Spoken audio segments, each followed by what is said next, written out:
পূর্বে আমরা শ্রবণ করেছিলাম, একদিন সনকাদি ঋষি চতুষ্টয় বদরিকা আশ্রমে দেবর্ষিপাদ নারদকে বিমর্ষ দেখিয়া জিজ্ঞাসা করিলেন।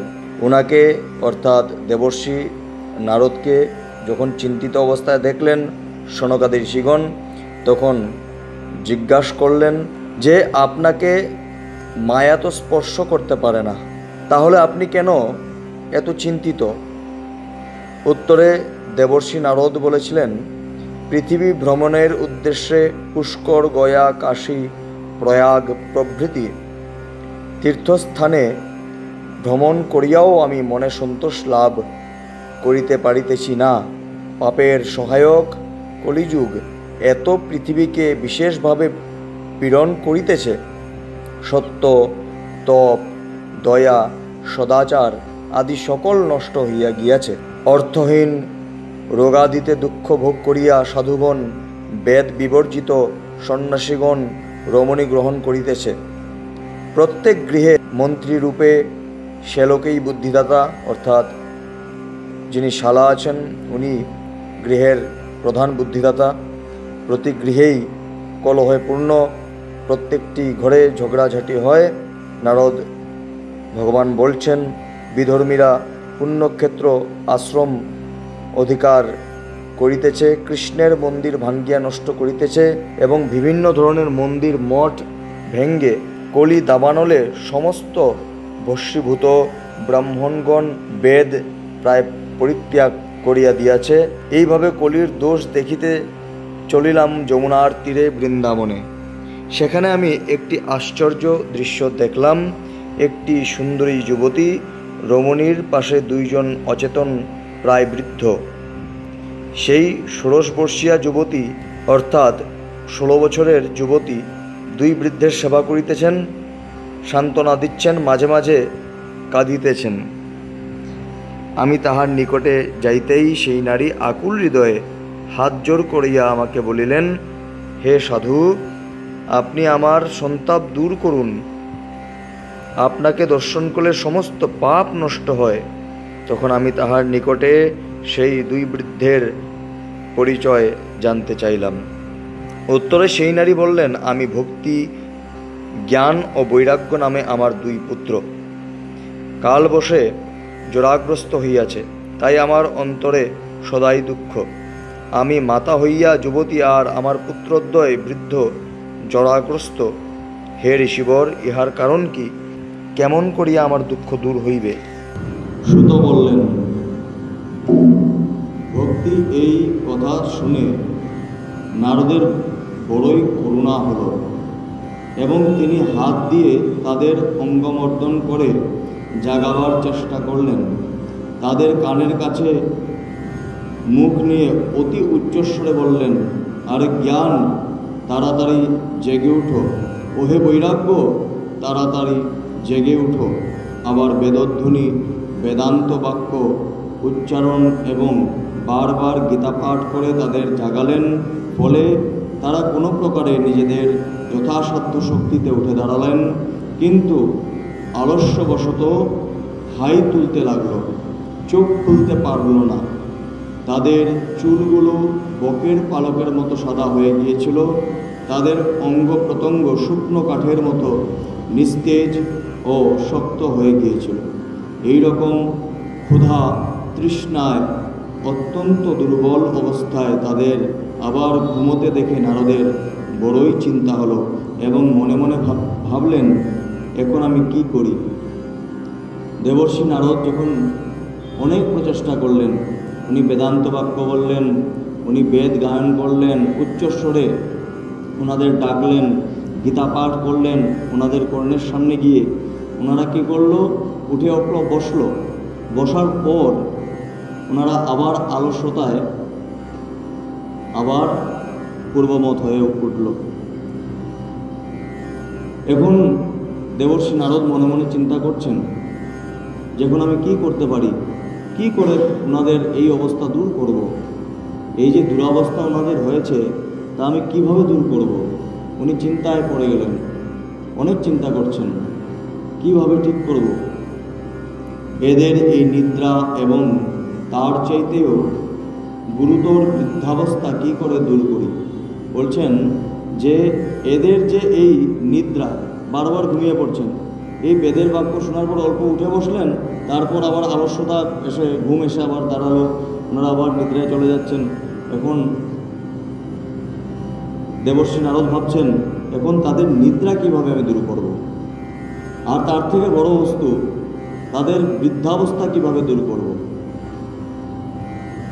হে শৌনক, এইরকম চিন্তা করতে করতে তিনি ভগবান গোবিন্দকে স্মরণ করতে লাগলেন। এমন সময় দৈববাণী হল যে, হে মুনি, দুঃখ করো না, তোমার এই উদ্যোগ নিঃসন্দেহে সফল হবে। যখন উনি ব্যাকুল চিত্তে চিন্তা করছেন যে কি হবে, তখন ভক্তের হৃদয়ে সন্তুষ্টতা প্রদান করে ভগবান দৈববাণী করলেন, বললেন যে হে মুনি, দুঃখ করো না, তোমার এই উদ্যোগ নিঃসন্দেহে সফল হবে। হে দেবর্ষি, এর জন্য তুমি একটা সৎকর্মের অনুষ্ঠান করো। সেই কর্মের কথা সন্ত শিরোমণি সাধুরা বলে দেবেন। এখন বলছেন যে একটা সৎকর্ম তুমি করো। কি সৎকর্ম করো ভগবান এটা বলেননি, ভগবান বলছেন সাধুদের গিয়ে জিজ্ঞাসা করো কি সৎকর্ম করবে। ভগবান শুধুমাত্র বললেন যে তুমি সৎকর্ম করো, তার দ্বারা সমস্ত কিছু ঠিক হয়ে যাবে, কিন্তু কি সৎকর্ম করবে সেটা ভগবান বললেন না, বললেন সাধুদের তুমি গিয়ে জিজ্ঞাসা করো, ওনারা তোমাকে বলে দেবেন। সেই সৎকর্মের অনুষ্ঠান করলেই এদের নিদ্রা এবং বৃদ্ধাবস্থা তৎক্ষণাৎ দূর হয়ে সর্বত্র ভক্তির প্রচার হইবে। সেখানে সকলেই সেই দৈববাণী শুনতে পেলেন। যারাই উপস্থিত ছিলেন সেখানে, তীর্থগণ সেখানে উপস্থিত ছিলেন, গঙ্গা, যমুনা, সরস্বতী, নর্মদা, সিন্ধু, কাবেরী, এগুলো নদী উপস্থিত ছিলেন, তীর্থ উপস্থিত ছিলেন, তার সাথে ভক্তি, জ্ঞান, বৈরাগ্য উপস্থিত ছিলেন। ওনারা সবাই কিন্তু এই দৈববাণী শ্রবণ করতে পেরেছিলেন। নারদ খুবই অবাক হলেন এবং বললেন, আমি তো ব্যাপারটা কিছু বুঝতে পারছি না।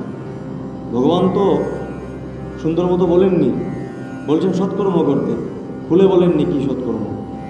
উনি কিছু বুঝতে পারছেন না, এখন কি করবেন। নারদ মুনি বলছেন, এই দৈববাণীও গুহ্যভাবে কথা বলছে, এই দৈববাণীও অনেক গুপ্তভাবে কথা বলল, তার দ্বারা আমি কিছুই বুঝতে পারলাম না। ভগবান বললেন সৎকর্ম করতে এবং এটা সাধুদের কাছে জিজ্ঞাসা করতে। এই বাণী বলেনি যে কোন সেই সাধন যার দ্বারা এই কার্য সিদ্ধি হয়, সাধন বলেন নাই ভগবান, কোন সাধন করলে এর সিদ্ধি হবে এটা বলেননি। কে জানে কোথায় সেই সাধু পাওয়া যাবে আর কিভাবেই বা তারা সেই সাধন দান করবেন। এখন দেবর্ষী নারদজি ভাবছেন যে ভগবান যে বললেন সাধু খুঁজতে, সাধু খুঁজে ওনাদের থেকে উপদেশ নিতে, এবং কোথায় খুঁজব সেই সাধু, কোথায় পাবো সেই উপদেশ, কোথায় পাবো আমার মনের যে প্রশ্ন তার উত্তর। দৈববাণী যা বলল সেই মতো আমারই বা এখন কর্তব্য কি। বলছেন দৈববাণী তো বললো, এখন আমি কি করব, কিভাবে তাদেরকে খুঁজব। ভগবান তো বললেন খুঁজতে, আমি এখন কিভাবে খুঁজব, কোথায় খুঁজব।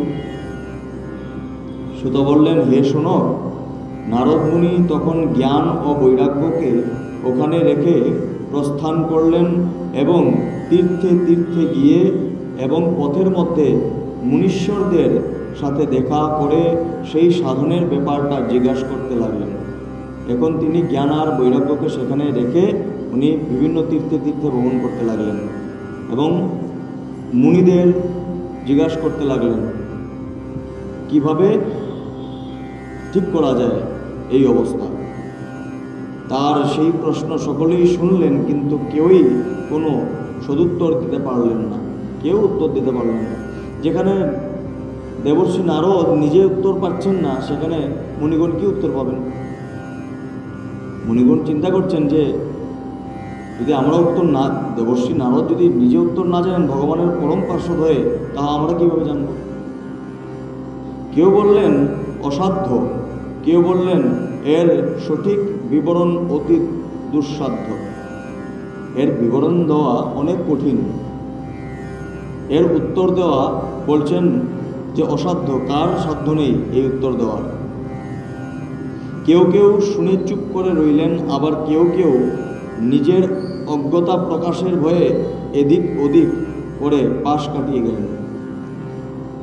কেউ কেউ যদি বলেন, এরকম সাধুদেরও জিজ্ঞাসা করছেন, গিয়ে আমাকে উত্তর দিন, তখন সাধুগণ দেখছেন যদি উত্তর দিতে না পারি তাহলে তো অপমান হবে, আমার লজ্জায় পড়বো। ওনারা দিকে দিকে তাকিয়ে সেই স্থান থেকে চলে গেলেন। ত্রিভুবনে মহা আশ্চর্যজনক হাহাকার পড়ে গেল। সকলের নিজেদের মধ্যে কানাঘুষা করতে লাগলো, ভাইরে বেদধ্বনি বেদান্ত নির্ঘোষ, বারবার গীতা পাঠেও যখন ভক্তি জ্ঞান ও বৈরাগ্যকে জাগানো গেল না, তখন আর কোনো উপায় নেই। সবাই নিজের মধ্যে কানাঘুষা করছেন, কথাবার্তা বলছেন যে যদি বেদান্ত বাক্য, যদি বেদের দ্বারা, বেদধ্বনির দ্বারা, গীতা পাঠের দ্বারা যদি তাদের প্রবোধদান না হয়েছে, বৃদ্ধাবস্থা দূর না হলো, তাহলে এ আর দুঃসাধ্য। স্বয়ং যোগীরাজ নারদ পর্যন্ত জানেন না, অন্য কোনো সংসারী লোক সে ব্যাপারে কীভাবে বলবে? যদি নারদ ভগবানই না জানেন, পরম পার্শ্বধারী নিজেই না জানেন, তাহলে অন্য সংসারিক লোক কীভাবে জানবেন? এইভাবে যে যে ঋষির কাছে এ ব্যাপারে জিজ্ঞাসা করা হলো, তারা বিবেচনা করে বললেন যে এই প্রশ্নের উত্তর বড়ই দুঃসাধ্য। নারদ তখন অত্যন্ত চিন্তাগ্রস্ত হয়ে বদরিকা বনে এলেন। জ্ঞান বৈরাগ্যকে জাগাবার জন্য সেখানে বসে তিনি সিদ্ধান্ত করলেন যে আমি তপস্যা করব। তখন বলছেন যে আমি যদি উত্তর পাইনি তার কাছে গিয়ে, এখন আর ভগবানকে ডাকা ছাড়া আর কোনো কাজ নেই, উনি উত্তর দিতে পারবেন। তখন তিনি তপস্যায় বসলেন। সেই সময় তিনি কোটি সূর্যের সমান তেজময় সনকাদি মুনীশ্বরদের তার সামনে দেখতে পেলেন। তপস্যা করতে করতে হঠাৎ সামনে দেখলেন একদম তেজময়, ওনাদের শরীর থেকে, শ্রীঅঙ্গ থেকে দীপ্তিমান প্রকাশ পাচ্ছে, এরকম চারজন ঋষি এসে উপস্থিত হলেন। তাদের দেখে মুনিশ্রেষ্ঠ নারদ বললেন, হে মহাত্মাগণ, আজ বহুভাগ্যের ফলে আপনাদের সাথে আমার মিলন হলো। দয়া করে আপনারা আমাকে সেই সাধন শীঘ্রই বলুন। আপনারা সকলে মহাযোগী, বুদ্ধিমান আর বিদ্বান। দেখতে আপনারা 5 বছরের বালকের মতো, কিন্তু আপনারা পূর্বপুরুষদেরও পূর্বজ। আপনারা সদাই বৈকুণ্ঠ ধামে বাস করেন। ওনাদের দেখে বলছেন যে আপনারা সকলেই মহাযোগী, অনেক বুদ্ধিমান, আপনাদের জ্ঞান প্রচুর, আপনাদের দেখতে 5 বছরের বালকের মতো লাগছে, কিন্তু আমাদের পূর্বজ থেকেও আপনারা আরও বয়সে আপনারা বৃদ্ধ, 5 বছর হলেও।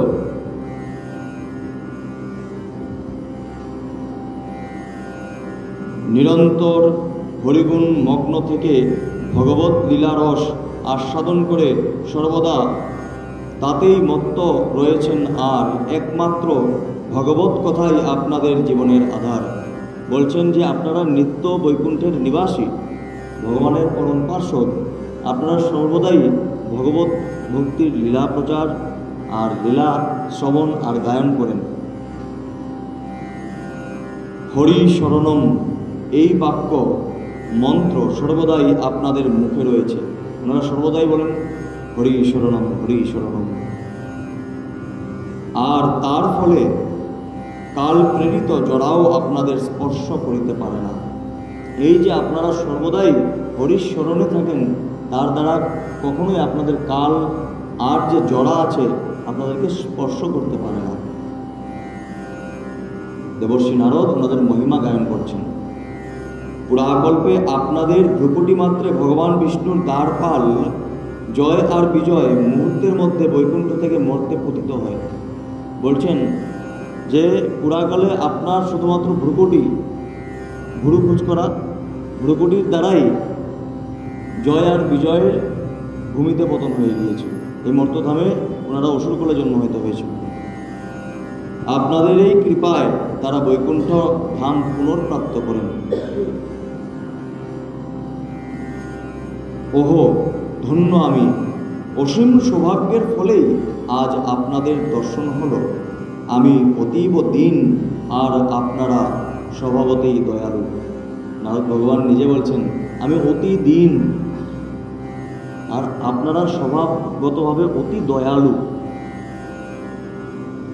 এতএব আমার উপর আপনাদের অবশ্যই কৃপা করা উচিত। দৈববাণী যে কথা বলেছেন সেই সাধনটি কি, এখন ওনাদের জিজ্ঞাসা করছেন, সনকাদি ঋষিদের জিজ্ঞাসা করছেন, দৈববাণী যে আমি শ্রবণ করলাম সেই সাধনটা কি, কিভাবেই বা সেটি অনুষ্ঠান করব, আপনারা সবিস্তারে আমাকে তা বলুন। ভক্তি, জ্ঞান ও বৈরাগ্য এদের সুখ কিভাবে লাভ হবে, ওনারা কিভাবে সুখী হবেন, আর কিভাবে সমস্ত বর্ণের মধ্যে প্রীতি ও যত্নের সঙ্গে এদের প্রতিষ্ঠা করা যায়। সনকাদি কুমারগণ বললেন, দেবর্ষি, আপনি চিন্তা করবেন না, মনে আনন্দ রাখুন। এদের উদ্ধারের একটা অতি সহজ উপায় আগের থেকেই বিদ্যমান রয়েছে। ওনারা বলছেন যে আপনি এত চিন্তা করবেন না, ওনাদের ভগবান যদি এই পরিস্থিতিতে ফেলছেন, ভগবান এর উদ্ধারের রাস্তাও খুঁজে রেখেছেন। তো বলছেন এই রাস্তা আগের থেকেই খুঁজে আছে। হে নারদ, আপনি ধন্য, আপনি বৈরাগীদের মধ্যে শ্রেষ্ঠতম এবং শ্রীকৃষ্ণের দাসগণের শাশ্বত পথ প্রদর্শক এবং ভক্তিযোগের ভাস্কর। বলছেন যে আপনি হলেন বৈরাগীদের মধ্যে শ্রেষ্ঠ, বৈরাগীদের মধ্যে আপনি হলেন শ্রেষ্ঠ। শ্রীকৃষ্ণের দাসগণকে যিনি পথ দেখিয়ে দেন, আর ভক্তিযোগের ভাস্কর, ভক্তিযোগের আপনি সূর্য সম। আপনি ভক্তির জন্য যে উদ্যোগ করেছেন তা আপনার পক্ষে কোনো আশ্চর্য ব্যাপার না।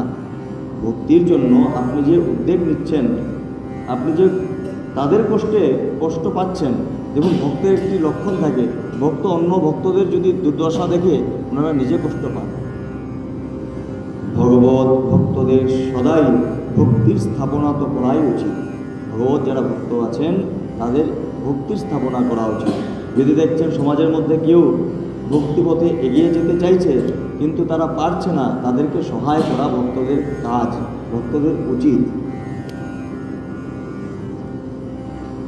মুনি ঋষিরা সংসারে অনেক রকম সাধন মার্গ প্রকটিত করেছেন, কিন্তু সেই সব মার্গই কষ্টসাধ্য এবং পরিণামে তারা প্রায় স্বর্গপ্রাপ্তি করায়। তখন বলছেন যে সংসারে মুনিগণ কী করলেন, অনেক ধরনের তপস্যা, অনেক ধরনের সাধন ওনারা রেখে গেছেন, কিন্তু সব কিছুই কিন্তু অনেক কষ্টকর, অনেক কষ্ট করতে হয় তার জন্য। তারপরেও এত কষ্ট করার পরেও শুধুমাত্র স্বর্গ লাভ হয়, এর থেকে বেশি কিছু হয় না। এত সাধনা, এত তপস্যা করার পর শুধুমাত্র স্বর্গই লাভ হয়, এর থেকে আর কিছু লাভ, বৃহৎ কিছু লাভ হয় না। ভগবানকে পাওয়া যে সাধন তা আজ পর্যন্ত গুপ্তই থেকে গেছে। ওনারা বলছেন ঋষিগণ যে ভগবানকে প্রাপ্ত করার যে রাস্তা আছে, যে সাধন আছে, তা এখন পর্যন্ত গুপ্তই রয়ে গেছে। তার উপদেষ্টা পুরুষ তো অতি সৌভাগ্যের ফলেই কদাচিৎ পাওয়া যায়। ভগবানের রাস্তা যে দেখিয়ে দেবেন সংসারের মধ্যে, তাদের পাওয়া অনেক কষ্ট। যারা ভগবানের প্রকৃত রাস্তা দেখিয়ে দেবেন। দৈববাণী আপনাকে যে সৎকর্মের ইঙ্গিত দিয়েছেন, আমরা আপনাকে তা বলছি, আপনি প্রসন্ন মনে একাগ্রচিত্রে শুনুন। হে নারদ, দ্রব্যযজ্ঞ, তপযজ্ঞ, যোগযজ্ঞ এবং শ্রদ্ধায়রূপ জ্ঞানযজ্ঞ, এই সবই তো কেবল স্বর্গাদি লাভের কর্মের ইঙ্গিত বহন করে। বলছেন দ্রব্যযজ্ঞ, দ্রব্যের আহুতি দেওয়া হয় ঘৃত দ্বারা, দ্রব্য যে যজ্ঞ করা হয়, তপযজ্ঞ, তপস্যা যে করা হয়। যজ্ঞ শব্দের অর্থই তো কর্ম।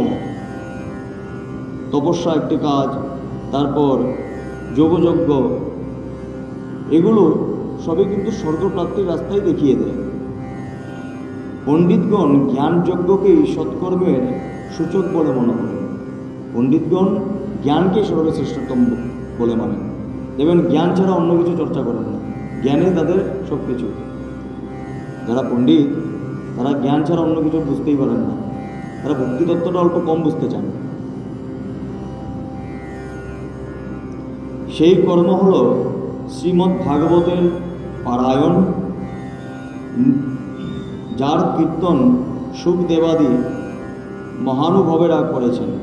এখন বলছেন যে এর একমাত্র যদি রাস্তা থাকে এটা হলো ভাগবত পারায়ণ, যেটা সুখদেব গোস্বামী চরণ ওনারা করে গিয়েছেন।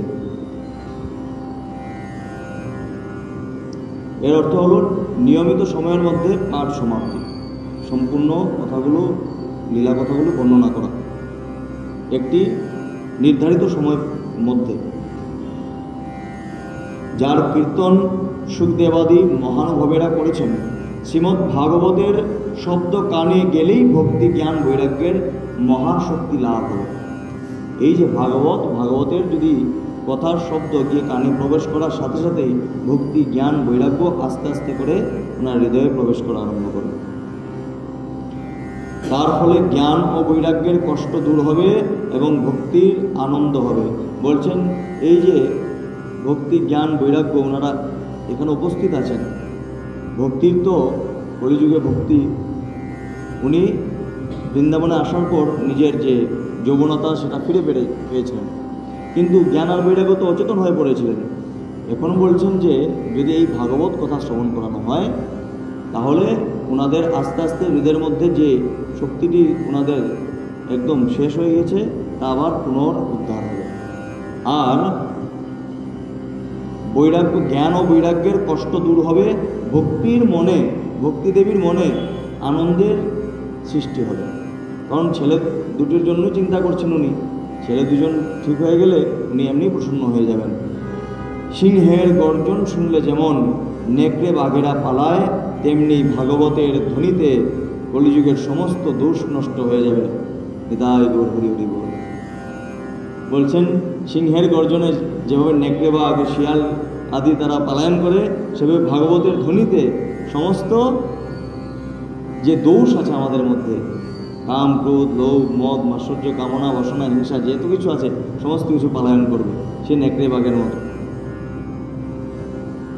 তখন প্রেমরস প্রবাহিনী ভক্তির তার দুই ছেলের জ্ঞান ও বৈরাগ্যকে সঙ্গে নিয়ে প্রতিটি গৃহে প্রতিটি মানুষের হৃদয়ে ক্রীড়া করবেন। বলছেন তখন থেকে কি হবে, জ্ঞান ভক্তি আর বৈরাগ্য সকলের বাড়িতে সকলের গৃহে সকলের হৃদয়ের মধ্যে বাস করবেন, ক্রীড়া করবেন। নারদ বললেন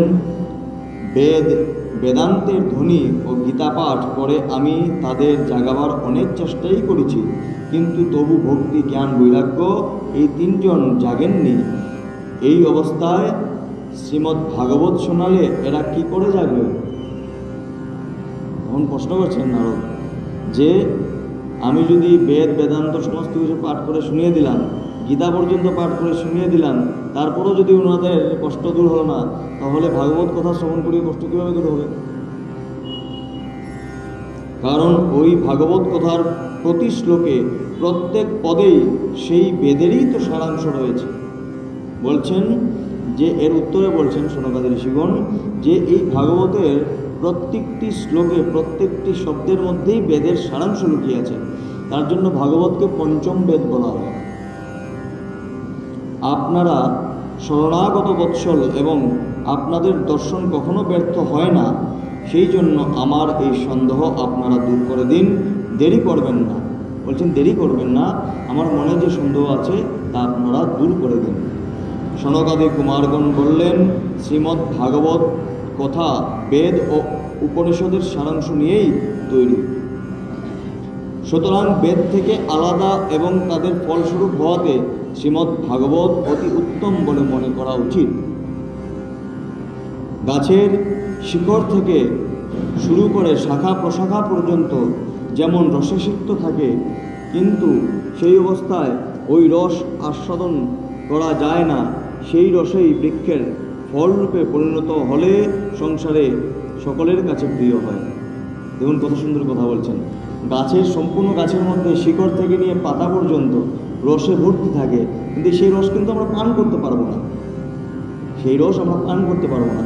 কিন্তু যখন সেই গাছ নিজের রস দিয়ে সেই ফলের প্রস্তুত করে, সেই ফল যখন আমরা খাই তখন আমরা রস আস্বাদন করতে পারি।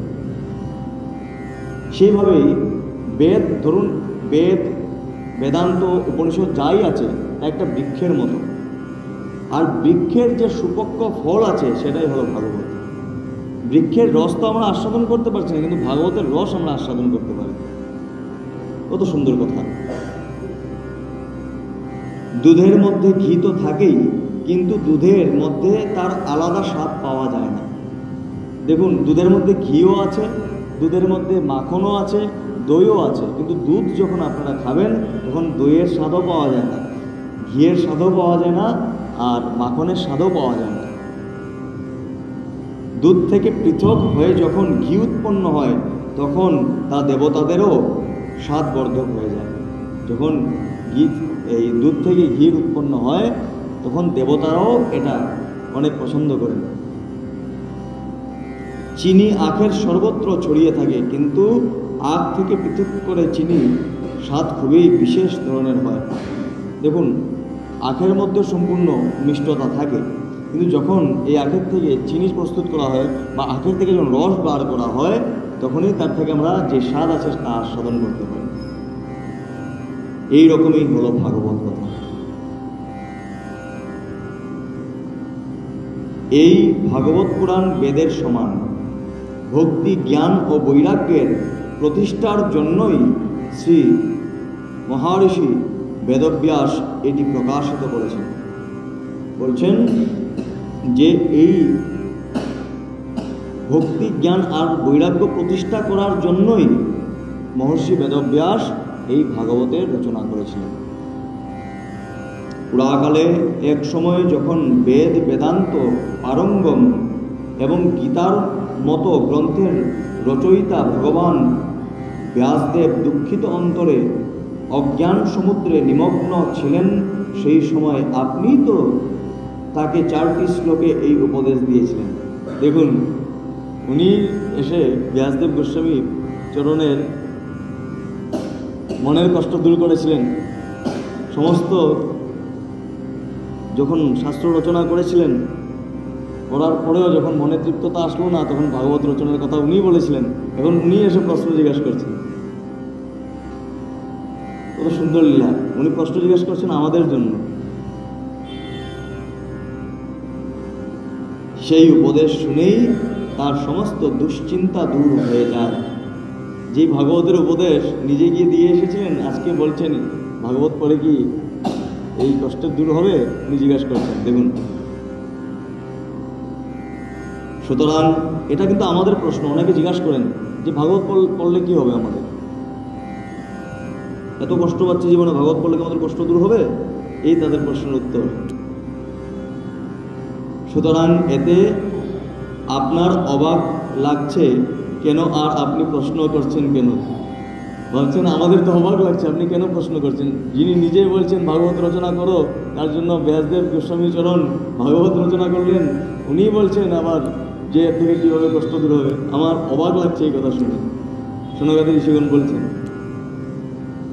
শোক ও দুঃখ বিনাশকারী শ্রীমদ্ ভাগবত পুরাণেই আপনার পক্ষে তাদের শোনানো উচিত। বলছেন এই যে শোক আছে, এই যে দুঃখ আছে, এই অবস্থাতে তাদেরকে ভাগবত কথা শ্রবণ করানোই আপনার সবচেয়ে শ্রেষ্ঠ কার্য। নারদ বললেন, হে মহানুভব, আপনাদের দর্শন জীবনের সমস্ত পাপ তৎক্ষণাৎ দূর করে এবং সংসার দুঃখরূপ দাবানলে তাপিত ব্যক্তির উপর শীঘ্রই শান্তি বাড়ি বর্ষণ করে।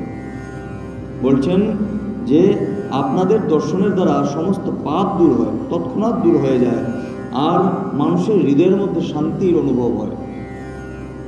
দেখুন নারদ ভগবানের যে ভক্তের হৃদয়ের মধ্যে যে দীনতা কতটুকু চিন্তা করুন, যে ভগবানের নিত্য পার্শ্বদ হয়েও উনি বলছেন আমি কিছু জানি না, আমি অতি দীন। যিনি নিজে বলছেন ভাগবত রচনা করতে, উনি নিজেই সনকাদি ঋষিদের কাছে গিয়ে বলছেন আমি অতি দীন, আমি কিছু জানি না, আপনারা পরম জ্ঞানী। তার জন্যই কিছু জ্ঞান পেতে হলে, আমাদের কারো কাছে থেকে কোনো জ্ঞান পেতে হলে তাদের কাছে গিয়ে আমাদের নিচু হতে হবে। যদি হই নিচু তাহলে পাবো কিছু। এই বিনম্রতা হনুমানের মধ্যেও ছিল। এত শক্তিশালী হওয়ার পরেও উনি বিনম্রতাবশত সবাইকে প্রণাম করতেন। অনন্ত নাগের সহস্র মুখ নিঃসৃত ভাগবত কথামৃত গানে আপনারা নিরন্তর পান করেন। অনন্ত নাগ যা আছেন, উনি সহস্র মুখ দিয়ে এই ভাগবত কথা বলেন, এই ভাগবত কথা গায়ন করেন। আর এই গানে আপনারা নিরন্তর পান করুন, কানের দ্বারা পান করুন, কর্ণের দ্বারা এটা পান করুন। প্রেমলক্ষণ ভক্তির প্রকাশের উদ্দেশ্যে নিয়ে আমি আপনাদের শরণ গ্রহণ করেছি। বহু জন্মের অর্জিত পূর্ণের উদয় হলে মানুষের যখন সৎসঙ্গ লাভ হয়, তখন তার অজ্ঞানজনিত মোহ ও মদ রূপ অন্ধকার নাশ হয়ে বিবেক জাগ্রত হয়। বলছেন অনেক জন্মের পুণ্যের ফলে সাধুসঙ্গ হয়, সাধুদের যে কৃপা আছে তার ফলে, ওনাদের যে জ্ঞান প্রদান করেন আমাদের, এর ফলে ওনাদের সঙ্গের প্রভাবে আমাদের কি হয়, পুণ্যের উদয় হয়। পুণ্যের উদয় হওয়ার পর আমাদের অজ্ঞানজনিত যত মোহ আছে, এই সংসারের প্রতি আকৃষ্টতা আছে, তা দূর হয়ে যায়। আর কি দূর হয়? মদ দূর হয়। মদ মানে হলো গর্ব, আমি সব করছি, আমার দ্বারা সব হচ্ছে, আমি থাকলে এই কাজ হতো না, এই গর্ব দূর হয়ে যায়। তখন হয় বিবেক জাগ্রত, মানুষের হৃদয়ে বিবেক জাগ্রত হয়। তখন কি এই কাজটি আমি করবো না, করলে হয়তো কারো দুঃখ হবে, এই কাজটি করলে হয়তো মনে পীড়া পাবে, এটা হলো বিবেক। হরি ছাড়া কেউ আপন নেই, এটা হলো বিবেক। আর বুদ্ধির দ্বারা মানুষ অনেক পাপ করে, কিন্তু বিবেক যখন জাগ্রত হয় তখন মানুষ পুণ্যেরও আশা করে না, তখন শুধুমাত্র মানুষের প্রসন্নতার কারণ খুঁজে দেখেন, জীবের উন্নতির কারণ দেখেন।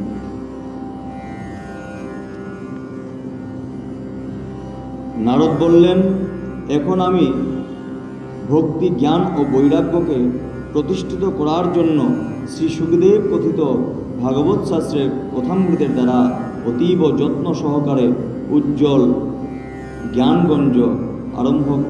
যজ্ঞ আরম্ভ করব। এই যজ্ঞ যেখানে করব, এরকম একটি উপযুক্ত স্থানের আপনারা নির্দেশ করুন। বলছেন এখন আমি এই যে জ্ঞান যজ্ঞ আছে এটা করব, কিন্তু আপনারাই বলুন কোথায় করলে ভালো হবে, কোন জায়গায় করব, কোন স্থানে করলে এটা মঙ্গলময় হবে।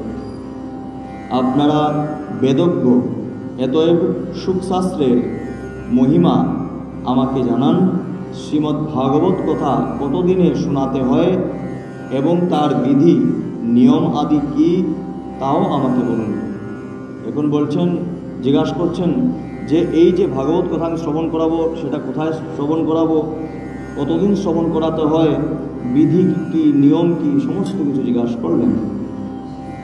সনকাদি কুমারগণ বললেন, হে নারদ, আমি অত্যন্ত বিনীত ও বিবেকশীল। আপনি অত্যন্ত বিনীত এবং বিবেকশীল, সেই জন্য এই সবেই আপনাকে বলছি, শুনুন। বলছেন আপনি অনেক বিবেকশীল, সাথে আপনি অনেক বিনীতভাবে জিজ্ঞাসা করলেন। দেখবেন খারাপ থেকে খারাপ কথাও যদি মানুষকে ভালোভাবে বলা হয়, মানুষ মেনে যায়, কিন্তু ভালো কথাও যদি খারাপভাবে বলা হয়, মানুষ কিন্তু মানে না। উনি এত বিনম্র চিত্তে বললেন, ওনারা নিজেই প্রসন্ন হয়ে গেলেন। প্রসন্ন হয়ে বলছেন, আপনি অতি বিনীত এবং বিবেকশীল, সেই জন্য এই সবেই আপনাকে বলছি, শুনুন। হরিদ্বারের কাছে আনন্দঘাট নামে গঙ্গার একটি ঘাট আছে। হরিদ্বারের মধ্যে আনন্দঘাট নামের একটি গঙ্গার ঘাট আছে। সেখানে অনেক ঋষিরা বাস করেন, দেবতা ও সিদ্ধগণও সেখানে যান। জায়গাটি বৃক্ষ ও লতাপাতায় নিবিড় এবং স্থলভূমি নতুন মসৃণ বালিতে পরিপূর্ণ। এই ঘাটটি অতীব রমণীয় এবং নির্জন স্থানে অবস্থিত, সর্বদা স্বর্ণকমলের সুগন্ধে সুবাসিত। সেখানে বসবাসকারী হিংস্র সিংহ, হাতি ইত্যাদি পরস্পর বিরোধী প্রাণীদের মধ্যেও কোনো শত্রুভাব নেই। এই যে আমরা দেখছি যে সিংহ, বাঘ, ভালুক, এটা তো হিংস্র জীব, এরা পরস্পর বিরোধী, কিন্তু সেখানে কেউ নিজের বিরোধিতা প্রকাশ করে না, তারা একসাথে মিলে বাস করে, শত্রুভাব নেই। আপনি সেখানে গিয়ে বিশেষ রকম কোনো প্রযত্ন ছাড়াই জ্ঞানযজ্ঞ আরম্ভ করুন। সেখানে স্থান মাহাত্ম্যের ফলে কথায় অপূর্ব রসের উদয় হবে। স্থানও একটা অনেক বড় গুরুত্বপূর্ণ। দেখবেন যেখানে এই অনেক ঝগড়াঝাটি হয় বা বিভিন্ন ধরনের গাড়ি ঘোড়া যেদিক দিয়ে বেশি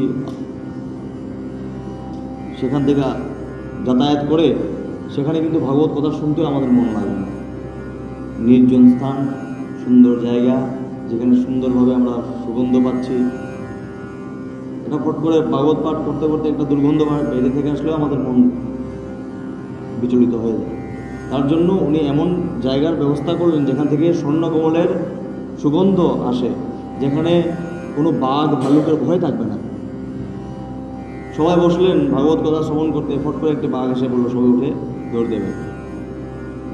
এমন জায়গা বললেন যেখানে সব হিংস্র যারা জীব আছে তারাও একসাথে শত্রুভাব ত্যাগ করে একসাথে বসতি করে। ভক্তি দেবীও তার চোখের সামনে নির্বল ও জরাজীর্ণ অবস্থায় পড়ে থাকা জ্ঞান ও বৈরাগ্যের সঙ্গে নিয়ে সেখানে উপস্থিত হবেন, কারণ ভাগবত কথা যেখানেই হোক না কেন সেখানে ভক্তি দেবী আপনিই পৌঁছে যান। বলছেন আপনি যখন এই কথা আরম্ভ করবেন, ভক্তি দেবী নিজেই জ্ঞান বৈরাগ্যকে নিয়ে পৌঁছে যাবেন। কারণ যেখানেই ভাগবত কথা হয়, শুধুমাত্র যেখানে ভাগবত কথা দেবর্ষী নারদ শ্রবণ করাচ্ছেন এখানে পৌঁছে যান এটা কথা না, যেখানেই ভাগবত কথা শ্রবণ করানো হয় সেখানেই ভক্তি দেবী পৌঁছে যান। এই ভাগবত কথা কানে গেলেই এই তিনজনের তারুণ্য প্রাপ্ত হবে। সুত বললেন, এই কথা বলে শৌনকাদি কুমারগণ নারদের সাথে শ্রীমদ্ ভাগবত কথামৃত পান করার লোভে সেখান থেকে সত্তর গঙ্গা তটে উপস্থিত হলেন। তারা যখন সেই গঙ্গা তটে পৌঁছালেন, তার মধ্যেই ভূলোক, দেবলোক, স্বর্গলোক সর্বত্র এই সংবাদ রটে গেছে। ওনারা পৌঁছাতে সমস্ত ভূলোক, পৃথিবীর মধ্যে যারা রয়েছেন তাদের কাছে, স্বর্গলোক যারা দেবতাগণ আছে তাদের কাছে, সমস্ত বিশ্ব চরাচরে এই খবর পৌঁছে গেছে যে নারদ ভগবান এই ভাগবত কথামৃত শ্রবণ করাবেন।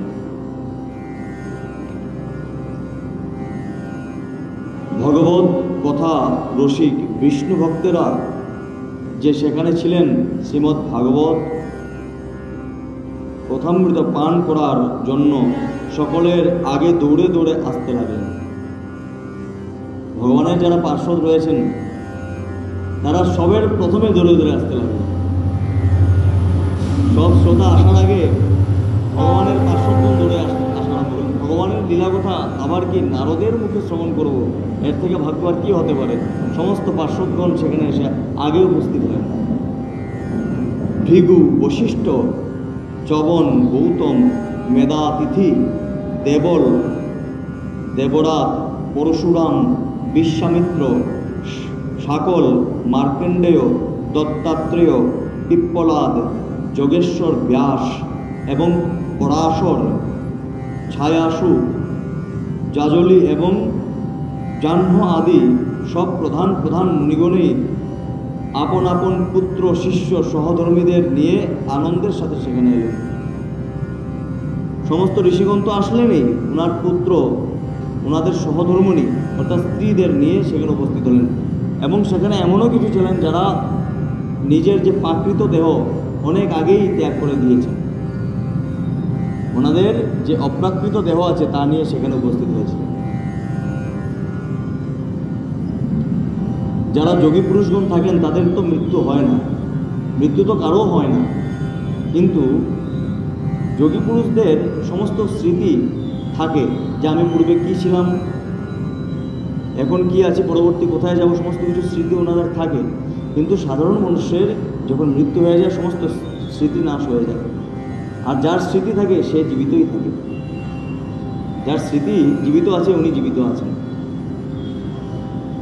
আমরা কিন্তু সবাই মৃত হয়ে রয়েছি, পূর্বজন্মের স্মৃতি আমাদের কিছুই মনে নেই, কিন্তু জন্ম জন্মান্তরের স্মৃতি মনে থাকে সেই যোগী পুরুষদের। তার জন্য ওনাদের কোনোদিনও মৃত্যু হয় না। এই ব্যাসদেব গোস্বামীচরণ এখনও আমাদের মধ্যে বিরাজমান হয়ে রয়েছে। উনি তো সত্য চিরঞ্জীবের মধ্যে একজন। বশিষ্ঠ, ভৃগু, অঙ্গিরস যারা রয়েছেন ওনারাও রয়েছেন আমাদের মধ্যে। ভক্তগণ যদি চান ওনাদের দর্শনও করতে পারেন। এছাড়া বেদ, বেদাঙ্গ, মন্ত্র, তন্ত্র, সপ্তদশ পুরাণ এবং 6 শাস্ত্র মূর্তি ধারণ করে সেখানে উপস্থিত হলেন। বেদ, বেদাঙ্গ, সপ্তদশ পুরাণ, 17টি পুরাণ সবাই এসে সেখানে উপস্থিত হলেন। একটি শরীর ধারণ করে, নিজ নজ শরীর ধারণ করে সেখানে উপস্থিত হলেন। গঙ্গা ইত্যাদি নদী, পুষ্করাদি সরোবর, কুরুক্ষেত্র প্রভৃতি সমস্ত ক্ষেত্র, দ্বীপসমূহ, দণ্ডকাদি অরণ্য, হিমালয় আদি পর্বত, দেব, গন্ধর্ব, দানবাদি সকলেই সেই ভাগবত কথা শ্রবণ করার জন্য এসে গেলেন। যারা নিজেদের শ্রেষ্ঠ মনে করে আসতে চাইলেন না, মহর্ষি ভৃগু তাদের বুঝিয়ে সুঝিয়ে নিয়ে আসলেন। দেখুন, যারা নিজেদের অনেক শ্রেষ্ঠ বলে ভাবেন, এই ভগবানের কথা শ্রবণ কেন করব?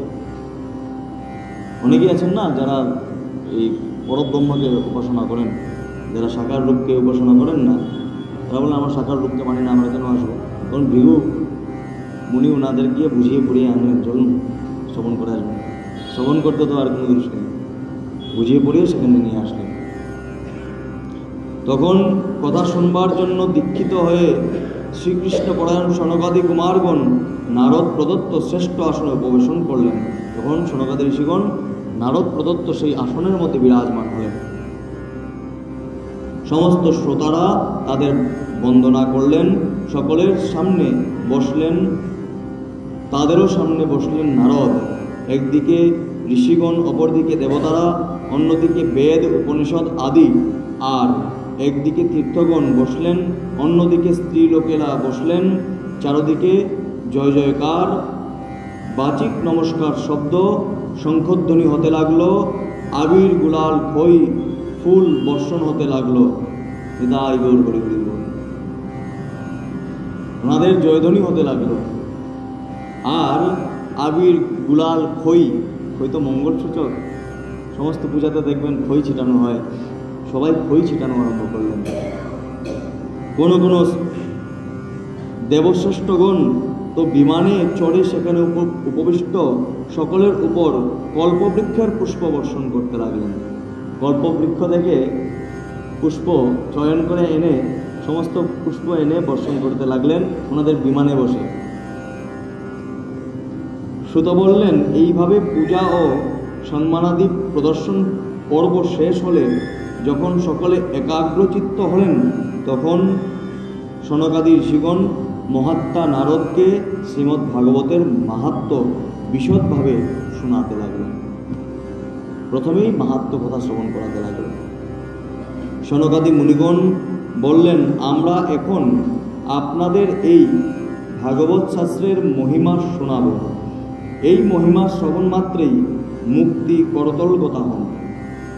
এই যে মাহাত্ম্য, তার শ্রবণ করা মাত্রই যে মুক্তি আছে তা হাতের মধ্যে এসে পড়ে, হাতের মুঠোর মধ্যে এসে পড়ে। শ্রীমদ্ ভাগবত কথা সর্বদা সেবন আস্বাদন করা উচিত। এই কথা শ্রবণ মাত্রেই ভগবান শ্রীহরি হৃদয়ে এসে আসন গ্রহণ করেন। এই যে কথা শ্রবণ করলেন, ভগবান শ্রীহরি নিজে আর হৃদয়ের মধ্যে এসে বসে পড়লেন।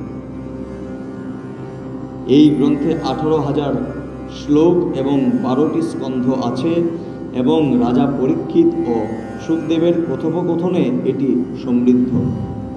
আপনারা এই ভাগবত শাস্ত্র মনোযোগ দিয়ে শ্রবণ করুন।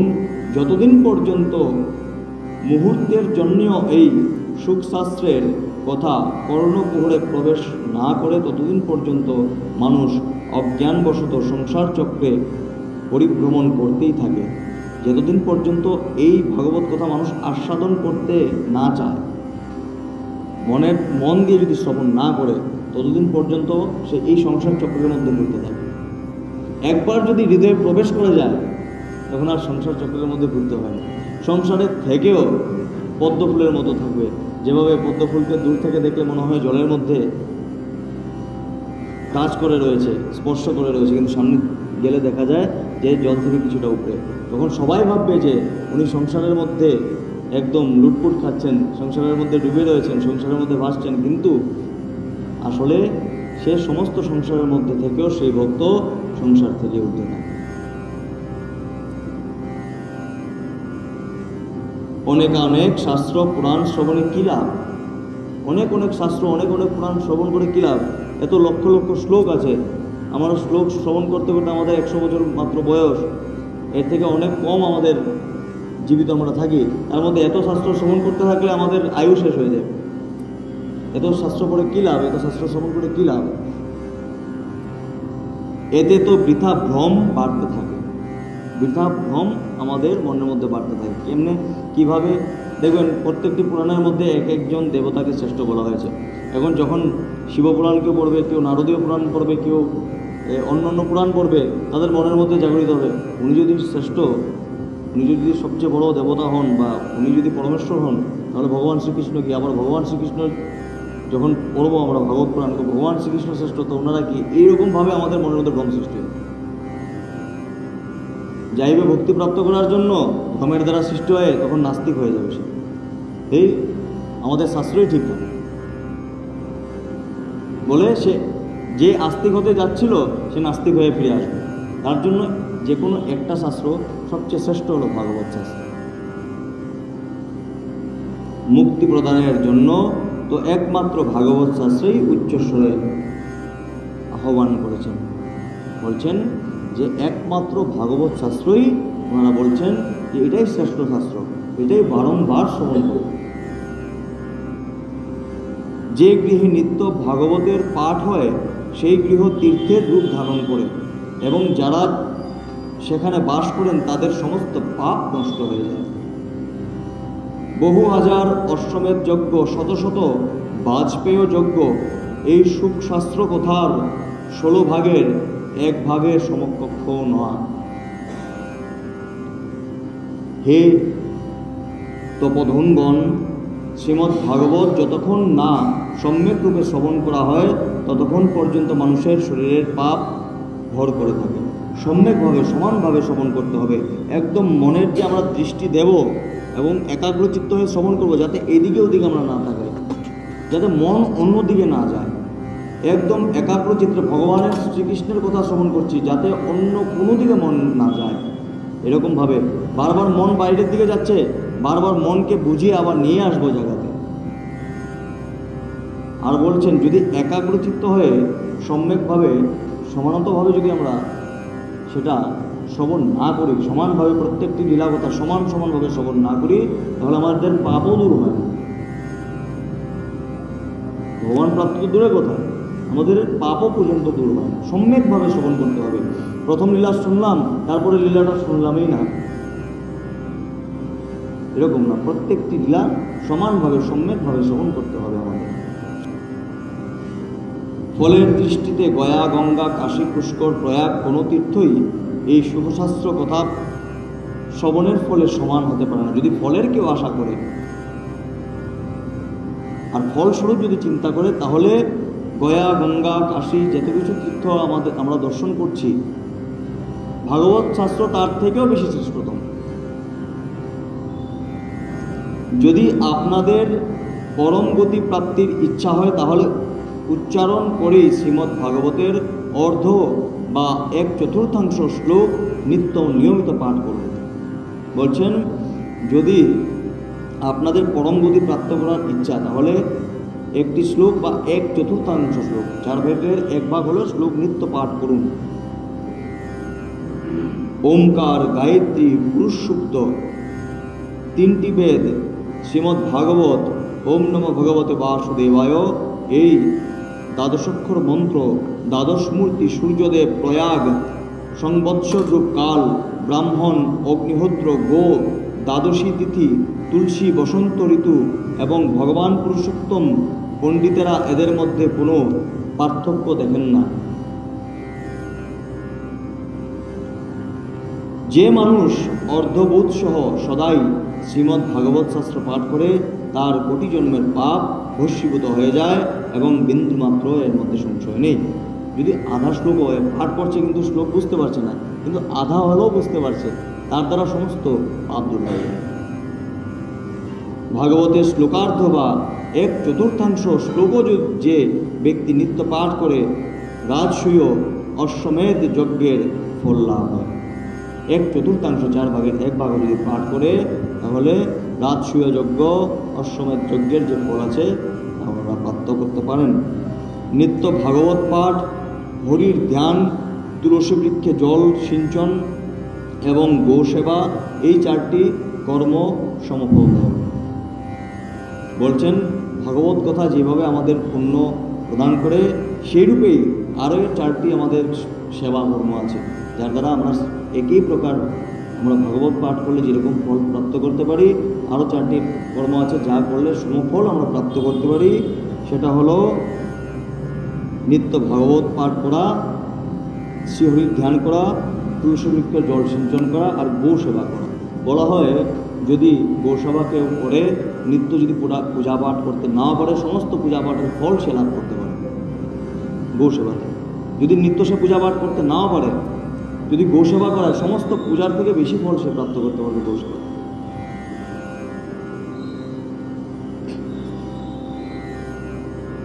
জীবনের অন্তিম মুহূর্তেও যে ভাগবতের শ্লোক শ্রবণ করে ভগবান তার উপর প্রসন্ন হয়ে তাকে বৈকুণ্ঠে বা বৈকুণ্ঠ লোকে স্থান দেন। অন্তিম মুহূর্তেও বৃদ্ধ হয়ে মানে সম্পূর্ণ কাজকর্ম করেছেন, সম্পূর্ণ জীবনে অনেক চেষ্টা করেছেন আসতে, ভাগবত এই বৈষ্ণব হয়ে আসতে চেয়েছেন, এই ভাগবত ধামে আসতে চেয়েছেন, কিন্তু আসতে পারলেন না। কিন্তু অন্তিমেও যদি আসেন বা অন্তিম কালেও যদি উনি ভাগবত কথা শ্রবণ করেন, তাহলে ওনার পরম মঙ্গলই হবে, বৈকুণ্ঠ লোক প্রাপ্তি করতে পারবেন।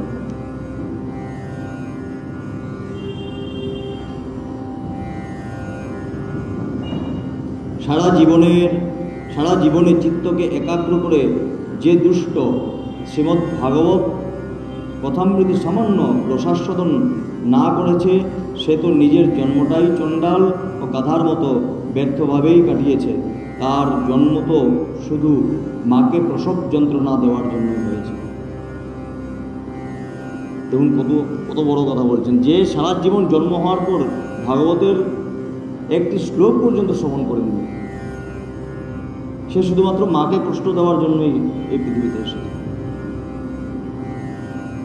এই সুখশাস্ত্রের সামান্য কিছু কথাও যে শোনেননি, সেই পাপাত্মা, সেই জীবন ধারণ করেও মৃতের সমান। যে সারা জীবন কেটে যাচ্ছে, ভাগবতের একটি শ্লোক পর্যন্ত শ্রবণ করে না, যদি ভাগবত পাঠ হয় মুখ ঘুরিয়ে চলে যান, এমন ব্যক্তি জীবিত অবস্থায়ও মৃত্যু। পৃথিবীর ভারস্বরূপ এই পশুতুল্য মানুষের দিক, এই ব্যক্তিগণ কি পৃথিবীর ভারস্বরূপ, এই পৃথিবীর ভারস্বরূপ, তাদের ধিক্কার জানাই। বলছেন স্বর্গলোকে ইন্দ্রাদি দেবরাজগণ এই কথা আলোচনা করে থাকেন। উনি এখন বলছেন যে এই যে কথাগুলো আছে, দেখুন এই যে ভাগবত কথা দেবতাদেরও দুর্লভ, দেবতারাও শ্রবণ করতে পারেন না। সুখদেব গোস্বামীচরণ যখন ভাগবত কথা শ্রবণ করাচ্ছেন, দেবতাগণ অমৃত কুম্ভন নিয়ে এসে অনেক চেষ্টা করেছেন, শ্রবণ করতে পারেননি। ওনাদের মনেও লালসা এই ভাগবত শ্রবণ করা, ওনারা শ্রবণ করতে পারেন না। তখন ওনারা বলছেন যে এই ভাগবত কথা যারা শ্রবণ করেন না, সামনে পাওয়ার পরেও, মানুষ্য জন্ম নেওয়ার পরেও তাদের জীবনই ধিক্কার, তাদের জীবন ধিক। তারা শুধুমাত্র মার প্রসব যন্ত্রণা দেওয়ার জন্য এই পৃথিবীতে এসেছে। দেবতাগণ এই কথা আলোচনা করেন। আরে আমরা শ্রবণ করতে চেয়েও শ্রবণ করতে পারছি না দেবতাগণ, আর যারা সামনে পেয়েছে তারা শ্রবণ করার সুযোগ পেয়েও শ্রবণ করছে না, তো তাদের জীবন তো ধিক। সংসারে শ্রীমদ্ ভাগবতের কথা শ্রবণের সুযোগ পাওয়া অবশ্যই কঠিন। কোটি জন্মের পুণ্য একত্রে সঞ্চিত হলে তবেই এই সুযোগ আসে। আমরা যে এখানে উপস্থিত হয়েছি, কোটি জন্মের যে পুণ্য ফল আছে, যে স্বীকৃতি আছে, তার জন্যই আমরা এখানে নিত্য উপস্থিত হতে পারছি। অনেকের মনে ইচ্ছা থাকে ভাগবত কথা শ্রবণ করার জন্য, কিন্তু পূর্বজন্মের যে সুকৃতি বা দুষ্কৃতি হোক, তার জন্য ওনারা এখানে উপস্থিত হতেই পারছেন না। এরকম অনেক আছেন, ঘরে বসেই এই রস আস্বাদন করছেন, ওনারা আসতে পারছেন না সুকৃতির ফলে। আমাদের পরম সৌভাগ্য, আমরা ভাগবত কথা শ্রবণ করতে পারছি নিত্য। হে নারদ, আপনি বুদ্ধিমান ও যোগনিধি, আপনি মন দিয়ে এই ভাগবত কথা শ্রবণ করুন। এই কথা শ্রবণ সর্বদাই মঙ্গলকারী। বলছেন এই কথা শ্রবণ সর্বদাই মঙ্গলকারী। আমরা প্রত্যেক দিন যে শ্রবণ করছি, প্রত্যেক দিনেই আমাদের মঙ্গল হচ্ছে, আমরা বুঝতে পারছি না, প্রত্যেক দিনেই মঙ্গল হচ্ছে। এই ভাগবত কথা নিত্য শ্রবণ করতে হয়। তো আজকের কথা এতটুকুই। আগামী দিন আমরা ভাগবত কথা কীভাবে আরম্ভ করলেন, এখন ভাগবত কথা আরম্ভ হয়ে মাহাত্ম্য কথা শেষ হয়ে আমরা নিত্য নিত্য এই পাঠ শ্রবণ করব।